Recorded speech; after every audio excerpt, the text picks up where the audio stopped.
I have a story to share with you. Ever since I was a little kid, I have gravitated towards the game of basketball. In school, I couldn't wait for the bell to ring just so I could go home and play some ball. I remember one day in my junior year of high school, I couldn't take it anymore.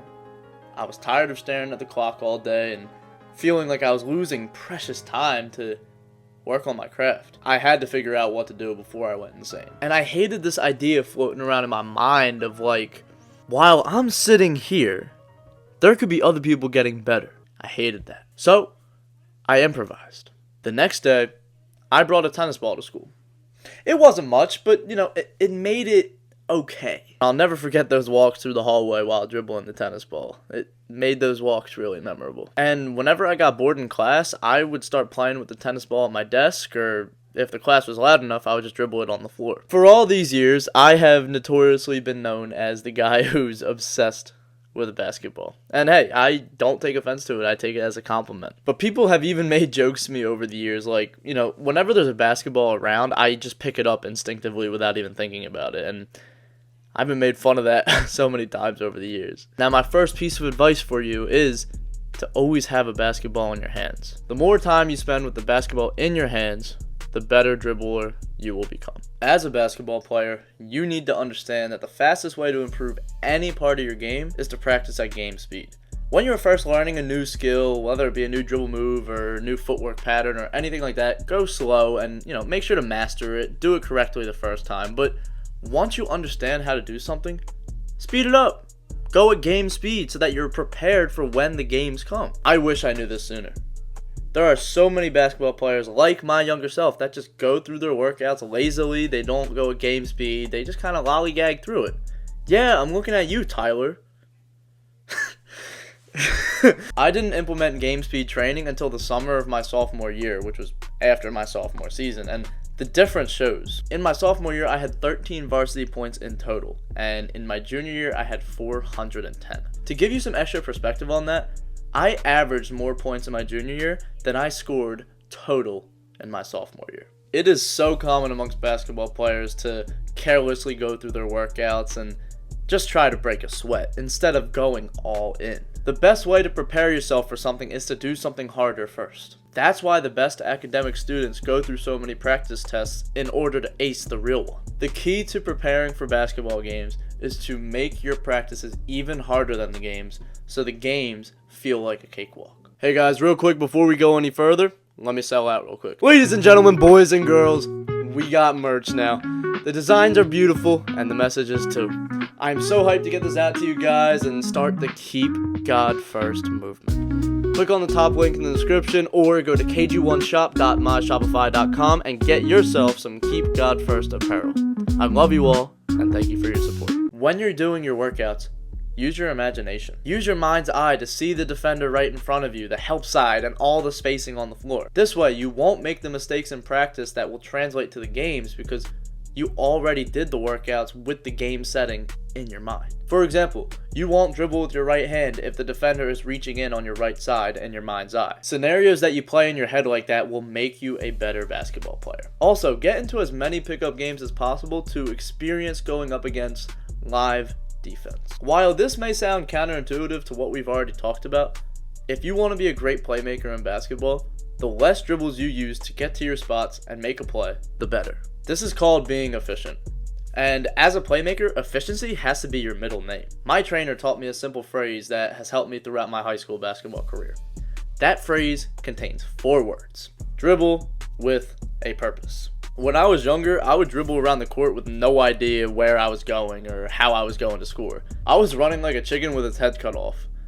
But it wasn't until my trainer said those words to me that I understood what it takes to be a real playmaker. Every dribble has to be intentional.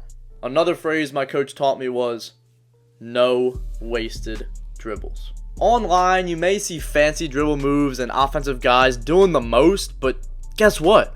They're not going anywhere. It's one thing to shift your defender to prepare them for a counter, but it doesn't mean anything if you aren't going to actually move from the spot you started. Whenever you are in a game, Know where you're going to go with the basketball. Don't just dribble because the defender is letting you dribble somewhere. Who knows? They might be setting up a trap in the corner that you're mindlessly dribbling towards. The greatest way to practice dribbling with a purpose is to play 1v1s with limited dribbles. Ever since my coach taught me this lesson, I have only really played one-on-one with 3 dribbles allowed. If I am better than the other person, then maybe I'll give myself 1 or 2 dribbles and give them 3 to 5. But this 1v1 drill will force you to have a purpose in each dribble and be intentional to score. It will elevate your playmaking to new heights. Also, you will learn how to use your jab steps and your pivot because you don't want to waste any dribbles. In basketball, you have 9 other players with you on the court. You need to be mindful of your surroundings as a player. And with that mindfulness, you need to protect the basketball.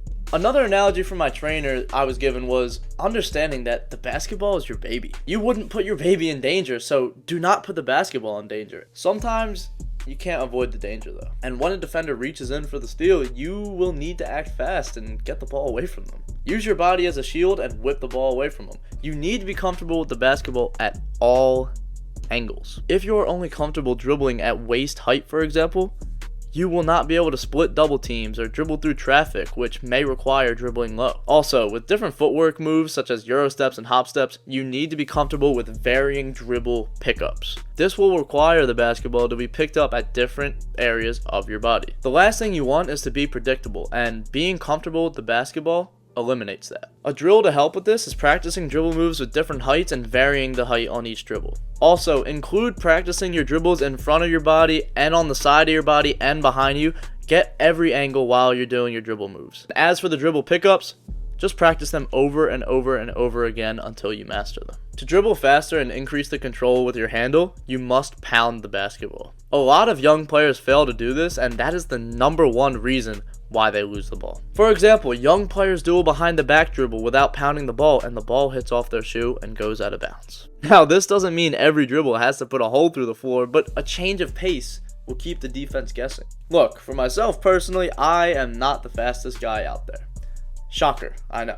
But I have still managed to get by defenders by changing my pace. I may not be able to get to a level 10 speed, but I can go from a level 2 to a level 8 very quickly. And that is what helps me beat defenders. My coach gave me yet another analogy to think of while dribbling. When you are dribbling, dribble through your elbow. Pound the ball and create this idea in your mind that you are using your whole arm all the way up to your elbow to pound the ball, not just your wrist. The best ball handlers are able to pound their dribbles and slow down the pacing of their dribble and then speed up again. When you think about cars, a common gauge on its performance is how quickly it can go from 0 to 60. And in basketball, playmakers must be able to go from 0 to 60, back down to 20, up to 25, then back to 0, then back to 60 again.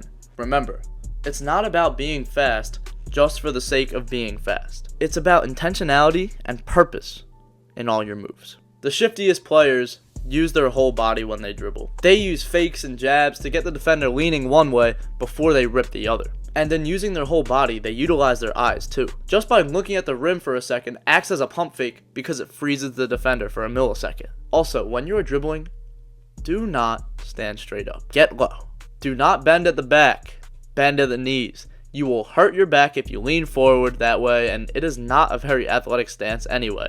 So get low, be on the balls of your feet, bend at the knees. Thank you for watching. I hope you got some value from this video, and make sure to be on the lookout for episode 3 of the beginner series that will be coming out soon. But in the meantime, check out this video to learn the secrets of basketball confidence. And as always, keep God first. Good luck, bro. I'll see you, man.